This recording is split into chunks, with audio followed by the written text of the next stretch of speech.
Hello everyone, नमस्कार सभी को। स्वागत है एक बार फिर से आपका हमारे चैनल एग्री स्कॉलर्स में। और आज हम सेल बायोलॉजी का अपना जो लेक्चर है उसको कंटिन्यू करेंगे और जो हमारे और जो सेल ऑर्गेनल्स हैं उनको डिस्कस करेंगे। तो आज हम डिस्कस करने वाले हैं लाइसोसोम्स और वैक्यूल के बारे में। तो देखिए, लाइसोसोम्स और वैक्यूल जो है ये दो इंपॉर्टेंट सेल ऑर्गेनल हैं। लाइसोसोम्स बेसिकली जो होता है वो क्या होता है, आपका सेल का डाइजेस्टिव सिस्टम जो है उसको बनाता है। और जो आपका वैक्यूल है वो क्या करता है, सेल के अंदर जो टर्जिडिटी है उसको मेंटेन करने का काम जो है वो कौन करता है, आपका वैक्यूल करता है। क्योंकि इसके अंदर आपका क्या होता है, सेल सैप पाया जाता है। तो एक एक करके डिस्कस करते हैं लाइसोसोम्स के बारे में और फिर वैक्यूल के बारे में। तो चलिए सबसे पहले देखें हम लोग, जो लाइसोसोम्स हैं आपके वो क्या होते हैं और इनके टाइप्स क्या क्या होते हैं। ठीक है, तो देखिए लाइसोसोम्स क्या होते हैं, एक मेम्ब्रेन बाउंड वेसिकुलर स्ट्रक्चर होते हैं। ठीक है, और ये जो होते हैं ये कैसे बनते हैं, आपके पैकेजिंग प्रोसेस से बनते हैं। किसके, गोल्गी अपरेटर से। यानी जो गोल्गी अपरेटस होता है, ठीक है,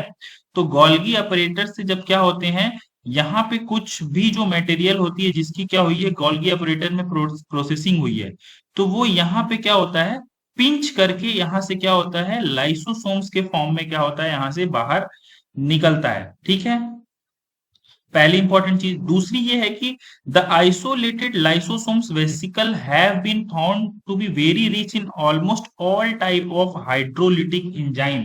यानी इसके अंदर क्या होते हैं, बहुत सारे, यानी मोर देन 50 डिफरेंट टाइप्स के क्या होते हैं, आपके हाइड्रोलिटिक एंजाइम होते हैं। जिसमें से जो सबसे इंपॉर्टेंट होता है वो क्या होता है, आपका एसिड हाइड्रोलेज इसके अंदर पाया जाता है। ठीक है, एसिड हाइड्रोलेजेज इसके अंदर पाए जाते हैं। ठीक है, और इसकी वजह से जो इसका पीएच होता है वो क्या होता है, एसिडिक होता है, यानी अराउंड 5 के पीएच होता है। अब इस हाइड्रोलेजेस के अंदर कौन कौन से एंजाइम पाए जाते हैं, तो ये एंजाइम आपका हो सकता है सेलुलेज हो सकता है, लाइपेज हो सकता है, प्रोटीएज हो सकता है, कार्बोहाइड्रेज हो सकता है, न्यूक्लियेजेस हो सकते हैं। तो बहुत सारे क्या होते हैं इसके अंदर एंजाइम पाए जाते हैं। ठीक है, अब देखिए मेम्ब्रेन ऑफ लाइसोसोम्स जो होते हैं उनके अंदर क्या होते हैं, एक्टिव हाइड्रोजन पंप होते हैं। ठीक है, यानी इसके अंदर क्या होता है, हाइड्रोजन पंप होते हैं। यानी ये क्या करेंगे, जो आपके हाइड्रोजन है उसको क्या करेंगे, जो साइटोसोल्स है उसके उससे क्या करेंगे, जो लाइसोसोम्स की मेम्ब्रेन है उसके अंदर क्या करेंगे, पंप करेंगे।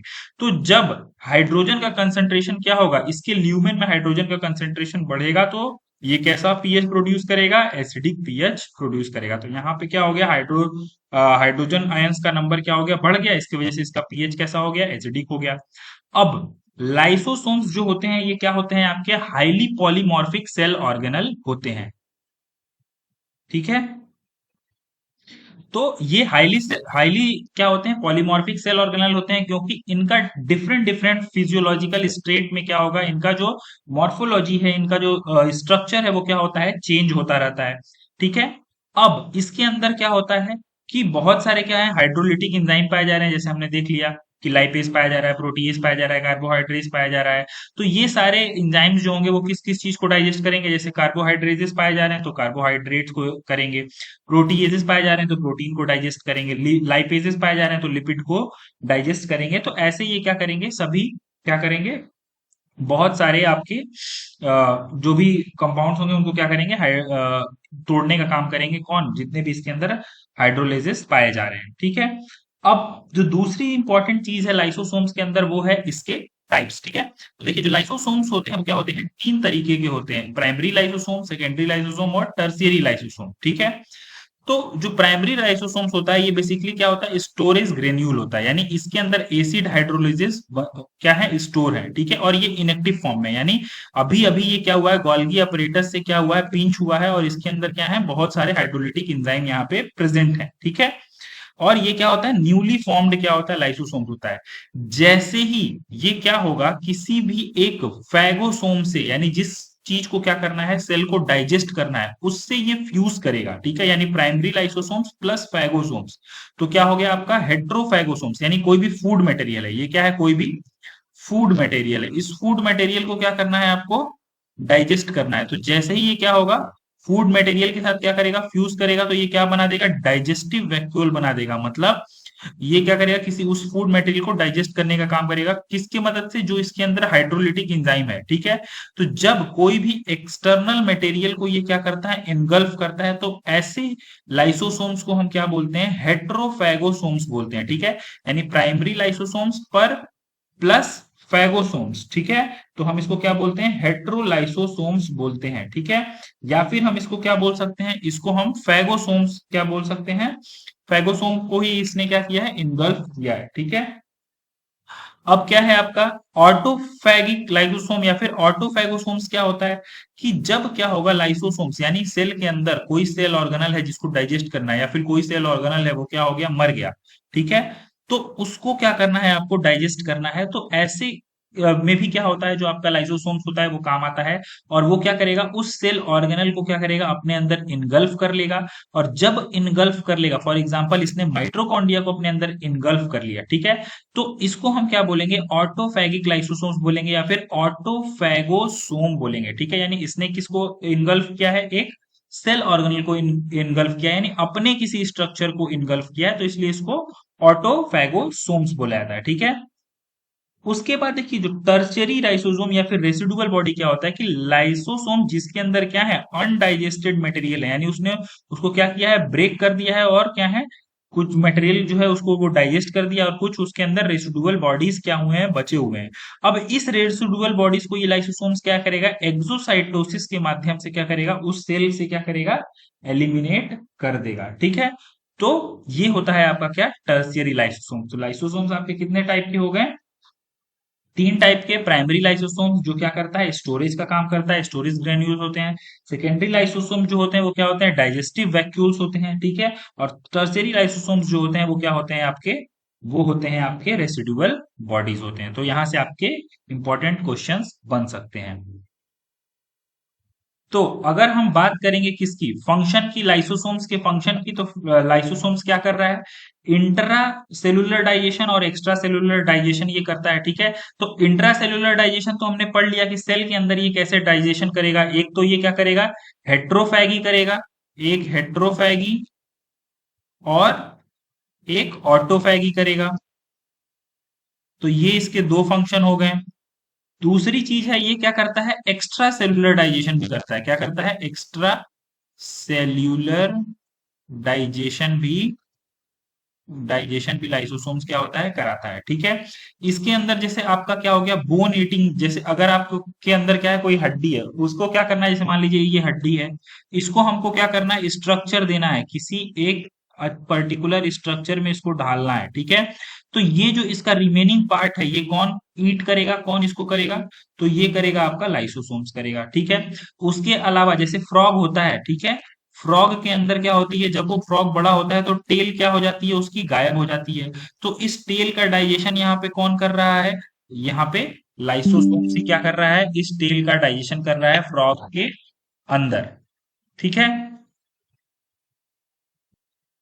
तो एक और इंपॉर्टेंट क्वेश्चन है कि जो लाइसोसोम्स होते हैं ये कहाँ पे फॉर्म होते हैं, ठीक है। तो formed in lysosomes are formed in Golgi bodies, ठीक है। तो ये किसमें फॉर्म होते हैं, आपके गोल्गी बॉडीज के अंदर लाइसोसोम्स का क्या होता है, फॉर्मेशन होता है, ठीक है।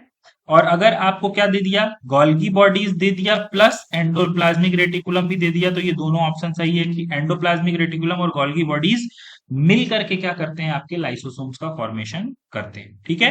तो ये था क्या, पूरा लाइसोसोम्स। अब हम जाएंगे अपने नेक्स्ट, जो आपका सेल ऑर्गेनल है वो है आपका वैक्यूल, ठीक है। वैक्यूल देखिए क्या होता है कि ये बहुत बड़ा सेल ऑर्गेनल होता है, ठीक है।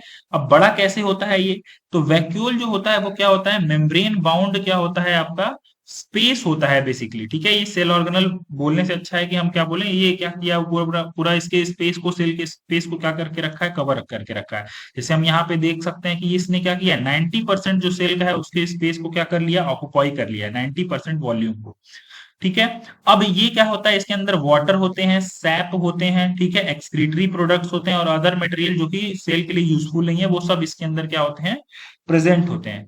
अब प्लांट सेल के अंदर जो वैक्यूल होता है वो क्या होता है, 90% of the volume of the cell को क्या करता है, ऑक्युपाई करके रखता है। नेक्स्ट है कि जो वैक्यूल होता है इसके ऊपर क्या होती है, एक सिंगल क्या होती है, सिंगल मेम्ब्रेन क्या होती है, सिंगल मेम्ब्रेन बाउंड क्या होता है, ये ऑर्गेनल है। और इसकी मेम्ब्रेन को हम क्या बोलते हैं, टोनोप्लास्ट बोलते हैं। और वैक्यूल से सबसे पूछा जाने वाला सबसे मोस्ट इंपॉर्टेंट क्वेश्चन क्या है आपका, टोनोप्लास्ट। अब टोनोप्लास्ट क्या फैसिलिटेट करता है, तो ये क्या करता है, ट्रांसपोर्ट करता है नंबर ऑफ आयंस और other material against the concentration gradient into the vacuole. ठीक है, यानी वैक्यूल के अंदर जितने भी क्या है आपके आयंस हैं, ठीक है, आयंस हो गया, ठीक है, और उसके अलावा क्या हो गया, जो भी आपका मटेरियल है उसको क्या करता है, एटीपी खर्च करके क्या करता है, इसके अंदर एटीपी का यूज करेगा और एडीपी बनेगा। ठीक है, तो यहाँ पे क्या हो रहा है, एनर्जी लग रहा है, ठीक है, क्योंकि हम अगेंस्ट द कंसंट्रेशन ग्रेडियंट किसी चीज को पंप कर रहे हैं। तो hence their concentration is significantly higher in vacuole than cytoplasm. तो जो आयंस का कंसंट्रेशन होगा वो क्या होगा, आयंस का कंसंट्रेशन यहाँ पे क्या होगा, ज्यादा होगा वैक्यूल के अंदर। अब देखिए मोस्ट इंपॉर्टेंट यहाँ पे क्वेश्चन है कि कॉन्ट्रैक्टाइल वैक्यूल जो होता है वो किसके अंदर पाया जाता है, अमीबा के अंदर पाया जाता है। और ये किस चीज के लिए इंपॉर्टेंट है, अमीबा के अंदर एक्सक्रीशन और ऑस्मो रेगुलेशन के लिए क्या होता है, अमीबा के अंदर कॉन्ट्रैक्टाइल वैक्यूल क्या होता है, बहुत ज्यादा इंपॉर्टेंट होता है। In many cells as in protist food vacuole are formed by engulfing food particle. ठीक है, तो फूड वैक्यूल कैसे बनता है कि जब वो क्या करते हैं, फूड पार्टिकल को इनगल्फ करते हैं तो उससे फूड वैक्यूल बनता है।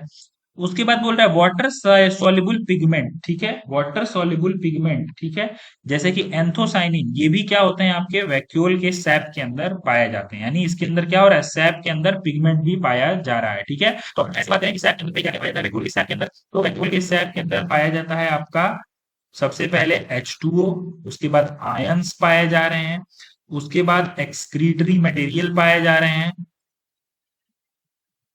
एक्सक्रीटरी मटेरियल पाए जा रहे हैं।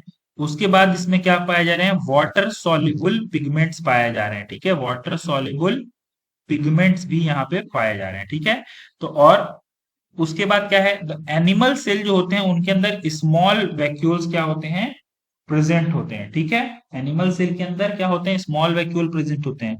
Soluble pigment anthocyanin is found in cells of vacuole, in animal cell small vacuoles are present. ठीक है, तो बेसिकली एनिमल सेल के अंदर क्या होते हैं, वैक्यूल्स छोटे होते हैं, प्लांट सेल के अंदर वैक्यूल्स बड़े होते हैं। ठीक है, तो ये था क्या आपका, आपका क्या है, वैक्यूल। ठीक है, अब देखिए वैक्यूल में एक और इंपॉर्टेंट पॉइंट हम यहाँ पे ऐड कर सकते हैं कि जो वैक्यूल होता है वो क्या करता है, जब क्या करता है, लग्जरी कंजम्पशन करता है, लग्जरी कंजम्पशन जब होता है प्लांट के अंदर। तो जब लग्जरी कंजम्पशन होता है यानी जरूरत से मतलब ज्यादा उसको क्या हो रहा है, कोई भी न्यूट्रिएंट वगैरह मिल रहा है, लग्जरी कंजम्पशन वो कर रहा है, तो उस समय ये जो मटेरियल होगा वो स्टोर होगा कहाँ पे, वैक्यूल के अंदर ही क्या हो जाएगा, स्टोर हो जाएगा। ठीक, अब अगर जो वैक्यूल होता है ये क्या करता है, प्लांट की टर्जिडिटी को मेंटेन करता है। जैसे वैक्यूल के अंदर अगर आयन का कंसंट्रेशन बढ़ जाएगा तो वाटर क्या होगा, वैक्यूल के अंदर मूव करेगा। तो वैक्यूल के अंदर जब मूव करेगा तो क्या होगा, यहाँ पे जो सेल होगा वो क्या हो जाएगा, टर्जिड हो जाएगा। अब जब वैक्यूल के अंदर से वाटर क्या होगा, बाहर की तरफ मूव करेगा तो सेल कैसा हो जाएगा आपका, फ्लैसिड हो जाएगा। तो ये क्या होता है, वैक्यूल का फंक्शन होता है कि सेल की जो टर्जिडिटी है वो कौन मेंटेन कर रहा है, आपका सेल ऑर्गेनल वैक्यूल ही मेंटेन कर रहा है। और सबसे इंपॉर्टेंट क्वेश्चन है कि ये इसकी जो मेम्ब्रेन होती है उसको हम क्या बोलते हैं, टोनोप्लास्ट बोलते हैं। ठीक है, तो ये थे आपके next important cell organelle, lysosomes and vacuole. ठीक है, तो आज के लेक्चर में बस इतना ही, मिलते हैं नेक्स्ट वीडियो में।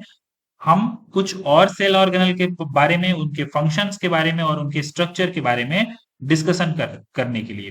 तो जाने से पहले हम ये बोले कि अगर आपने सब्सक्राइब किया तो सब्सक्राइब कर लीजिए, और अगर आपने पुराने वीडियोस को नहीं देखा है तो आप सबसे पहले वहां पे जाइए और पुराने वीडियोस को गो थ्रू करिए, उन सबको क्या करिए, रिवाइज करिए और अच्छे से नोट्स प्रिपेयर करिए। तब तक के लिए धन्यवाद।